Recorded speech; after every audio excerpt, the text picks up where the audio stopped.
Okay, guys, first boss, Sigma. Sigma doesn't have a lot going on. The majority of his combos are just 2 hits. And once you realize that, he becomes very easy to deal with. The biggest adjustment you'll have to make is learning to dodge early. So instead of dodging when you think you're gonna get hit, like normally, you'll have to dodge before you think that you'll have to dodge. This is because Sigma has a lot of forward moving abilities, so he's always moving towards Clive the majority of the fight. So once you make that adjustment, you should be able to dodge every ballistic kick, the fulmination, and that spinning charge thing he does in phase 2. So speaking of fulmination, it can definitely be dodged. Due to the forward motion of the ball, again, you have to press dodge early. There is a visual cue when to execute your dodge. You just have to watch for it. So when Sigma goes into the ball, there are 2 sparks before it goes into motion. Now after you see that second spark, you need to press your dodge, preferably on the move.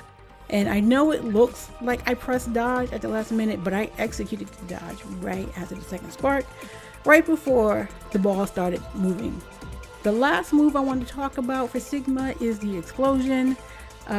If you're looking to keep some damage uptime on Sigma without having to run out, if you stay in, you'll see that he'll lift his arms and then he'll drop his shoulders. So when you see this is when you need to press your dodge. It's that simple. The other 2 mini bosses don't have much going on. I will say this much about Omicron. If you listen, you'll notice that he makes a sound before almost every attack. I turned down the music so you can hear what I'm talking about. Just take a listen.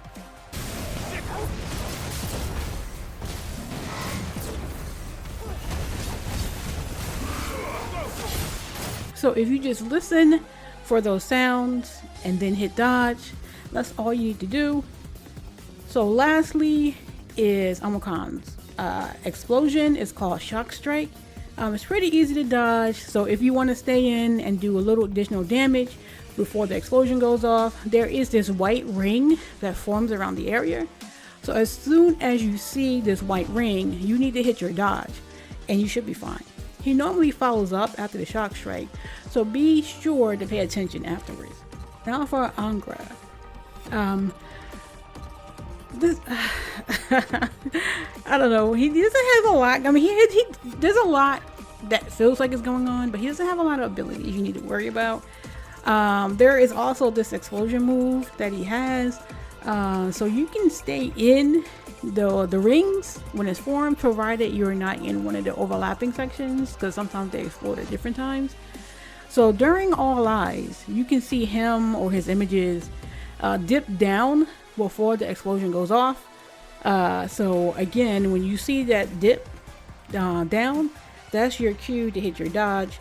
Lastly, if the bite is getting you, he actually opens his mouth once before the actual bite, so you'll always be able to see it. So just don't fall for the first one.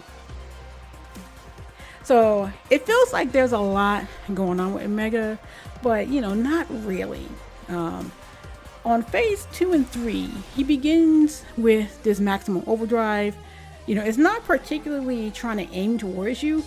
You just need to avoid him for the first few seconds of it, and then you can follow him so he doesn't get too far away. Then you can do whatever damage, because he gets really tired after that move. So, alright, and continuing in phase 2, he usually, after that, he begins with this high up jump thing.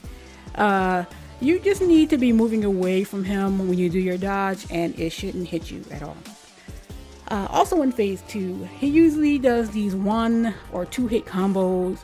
You just need to be on the lookout for them. There's really nothing to say. You just need to watch for them. But they're usually 1 hit or 2 hits. So if you know that he did his 2 hits, you're free to do some damage.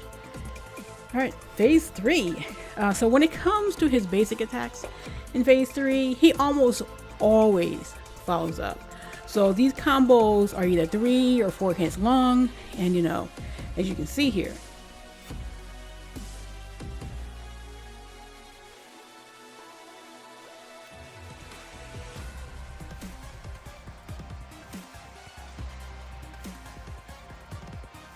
One of the most annoying abilities in phase 3 is hyperextension, because it pushes you really far away from Omega if you get hit with it. So it's really beneficial that you dodge it, because afterward he stays stationary, for a pretty decent amount of time. So hyperextension is another forward moving ability, so you have to account for this forward movement. So dodging before it goes into movement will save you from getting hit. So once you see and hear him put his claws down, at that point you need to hit your dodge immediately to avoid it. Lastly, there is not much I can say about high maneuvers. You just have to do another early dodge because of the forward movement. You just need to perform your dodge before he gets into motion. There is no real, I don't use any real visual cues, even though I know he puts his arms down right before he moves towards you. So that's just gonna take some practice. But my thing is, as soon as I see him, moving, I am moving and dodging. And that's all I have. So I hope it was helpful, and thanks so much for watching.